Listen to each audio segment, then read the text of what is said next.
Have you ever noticed how fast people turn when you stop giving? One day, you're the generous one, the reliable friend, the dependable coworker, the family member who always says yes. The next, you're suddenly selfish, cold, and different. The smiles vanish, the calls stop, and the people who once praised you now whisper behind your back. That shift isn't random. It's baked into human nature, because most people aren't loyal to you. They're loyal to what you provide. And when the giving stops, the mask slips. If that sounds harsh, don't worry, it gets worse. Here's what most people won't admit. They didn't like you. They liked what you brought to the table. Maybe you were the guy with the car in high school. Suddenly, everyone wanted to hang out. Not because you were fascinating, because you had free rides. The day you stopped offering lifts, amazing how fast the invitations dried up. Or maybe you were the listener, the one absorbing other people's 2 a.m. crises. You sat there nodding, carrying their drama. But when you finally needed someone to hear you, empty silence. Or maybe you were the one picking up the bill, and suddenly you were so generous. But the truth, they weren't admiring your kindness. They were just enjoying free food. You thought you had friends. Turns out you were running an all-inclusive resort. And checkout time, yesterday. Psychologists call it reciprocity imbalance. Sounds complicated, but the meaning is simple. When someone gets used to taking, they forget they're supposed to give anything back. Think about it. At the start, people almost do appreciate kindness. You pick up the slack at work, you cover the bill, you listen to their problems. They might even say thank you. But the human brain has this strange ability to normalize things fast. What feels like a gift the first few times slowly morphs into the new baseline. It's like feeding pigeons in the park. Day 1, they're cautious. They take a crumb, flutter back, almost respectful. By day 5, they're waiting for you at the bench.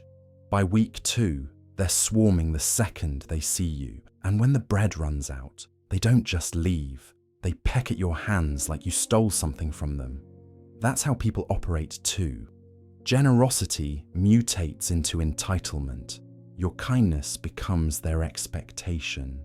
And here's the twist. When you stop, they don't see it as you pulling back. They see it as you taking away something they believe was already theirs.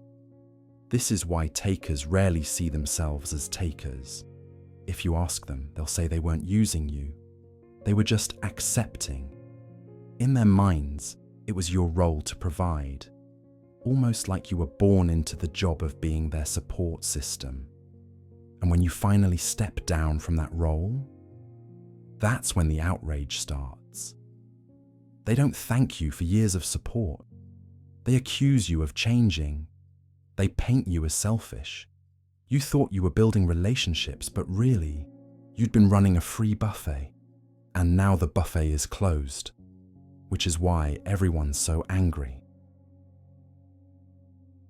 Here's the cruel irony. The people you give the most to are usually the first ones to turn against you. It doesn't sound logical, does it? You'd think generosity would buy loyalty. That kindness would create a bond. But it often does the opposite. Because when you give constantly, you create dependency. And dependency carries a hidden poison: resentment.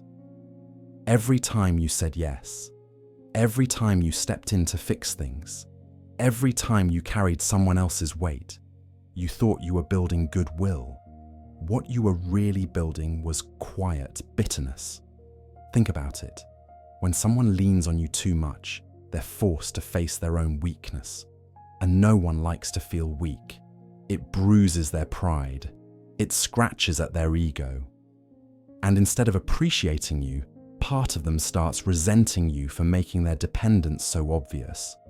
So when you finally say no, it doesn't land as balance. it lands as betrayal. In their mind, you've broken the unwritten deal. The deal they never admitted existed, but always assumed was there. It's like giving a child candy every single day for a year. The one day you don't? They don't remember the 364 days you spoiled them. They scream about the one day you didn't. Adults don't throw tantrums in the grocery store aisle, but they've perfected quieter versions. Cold stares, passive-aggressive comments, silent treatments. Gossip whispered just loud enough for you to hear. Different packaging, same tantrum. And here's where it cuts even deeper. The very people you carried the hardest, the ones you sacrificed the most for, often become your sharpest critics when you stop. Why? Because you revealed something they can't stand, that their comfort depended on your sacrifice. And once they can't have it, they'd rather vilify you than face their own weakness. You thought your generosity was buying loyalty. What it really bought was entitlement. And when entitlement is threatened, it doesn't fade away quietly. It turns on you. This is the part that hurts the most. When you stop giving, masks fall off. At first, it feels confusing. The friend who always had time suddenly has excuses. Busy, tired, overwhelmed. The family member who checked in every week goes silent. The co-worker who leaned on you daily suddenly acts like you've changed. But the truth is, you didn't change. The only thing that changed was the supply. For months, maybe years, you were handing out free passes, your time, your energy, your money, your patience. And as long as you kept paying the toll, the road stayed open. But the second you stopped paying, barricades went up. And here's the painful part. You'll spend sleepless nights replaying it in your head, wondering, what did I do wrong? Was I too cold? Did I push them away? But the reality is, you didn't do anything wrong. You simply ended a contract that was never spoken out loud. Keep giving, and we'll keep pretending. That's all it ever was. Pretending, because what looked like affection was actually performance. Smiles, laughs, kind words, they weren't expressions of love. They were a mask. And when you stopped feeding the act, the mask slipped. The shock comes when you realize they were never really with you. They were with the version of you that served them. The generous version, the always available version. When that version disappeared, so did they. And this is where people get trapped. They think they lost a friend, a partner, a confidant. But you didn't lose a person. You lost an illusion. You didn't lose loyalty. You lost a customer who stopped being served. It's like buying knockoff designer clothes. For a while, it looks authentic. You walk around proud, thinking you've got the real deal. But the first time it rains, the cheap dye runs all over your shoes, and you realize you were fooled the whole time. The mask doesn't slip by accident. It slips because the conditions finally reveal the truth. That truth is painful, yes, but it's also priceless, because losing illusions hurts less than living in them forever. Here's the twisted part most people don't see. The more you give, the less respect you earn. It feels backwards, doesn't it? You'd think generosity would buy love, gratitude, loyalty. But in reality, when giving has no limits, people stop seeing it as generosity at all. They start seeing it as your duty. Think about it. The co-worker who always covers extra shifts. At first, they're thanked, maybe even praised, but after a while, it stops being appreciated. It becomes expected. The day they say no, people don't say, "Wow, thanks for all those times you helped us out." No, they act shocked, like the refusal is betrayal, or the friend who never says no. At first, they're admired. "You're always there for me." But the longer it goes on, the more invisible their effort becomes. Their constant yes turns them into background noise. By the time they finally push back, they're not seen as kind anymore. They're seen as difficult, or the family member who sacrifices endlessly. They give up their time, their money, their peace, all in the name of love. But instead of being honored for it, they become the default option. The, of course they'll do it person. And once you're the default, you're no longer special. You're just furniture, useful, reliable, but ignored. Nobody thanks the chair in their living room. They just sit until it breaks. That's the true cost of always giving. You don't just get drained, you get erased. You stop being seen as valuable because value is tied to rarity. Diamonds are precious because they're rare. Air is essential, but no one thanks it because it's everywhere. When you're always available, you stop being seen as precious. And the irony is, people don't realize what you were giving until you stop. By then, the relationship is already broken because what you thought was love or loyalty was really just consumption. It's like walking around with a sign taped to your back that says, "Free samples. Take as much as you want." At first, people are excited, but soon, you're just the empty tray everyone passes without even looking. The cruelest thing about betrayal is how sudden it feels. One day, everything looks fine. The next, it feels like the ground disappears beneath you. But betrayal is almost never sudden. The signs were always there. You just didn't want to see them. Think about it. That friend who never seemed to have time when you needed help. That family member who only called when they needed something, but somehow never picked up when the situation was reversed. That co-worker who smiled in your face while quietly undermining you in front of others. You saw these moments. You noticed the inconsistencies, but you brushed them aside. Why? Because the lie is easier than the truth. Believing in loyalty feels safer than admitting you're surrounded by opportunists. It feels better to pretend you're valued for who you are, instead of facing the possibility that you're only valued for what you give. It's like driving a car with the check engine light flashing. You know something's wrong. You hear the strange noise, you smell the faint burning, but you turn the music up and keep driving. Because as long as you don't stop, you can pretend everything's fine, until the engine blows and suddenly you're shocked. But the warning signs were there all along. That's betrayal in a nutshell. The cracks existed from the very beginning. You just painted over them again and again, hoping the wall would hold. But paint doesn't fix foundations. And eventually, the whole thing collapses. The truth is, most betrayals we suffer aren't surprises, they're confirmations. They're the final act of a play we refuse to admit we were watching. The ending feels sudden only because we were too invested in pretending it was a different story. And maybe that's why it hurts so much. Not just because someone turned on you, but because deep down, you already knew they could. You just chose not to believe it. And here's the bitter punchline. The smoke was always there.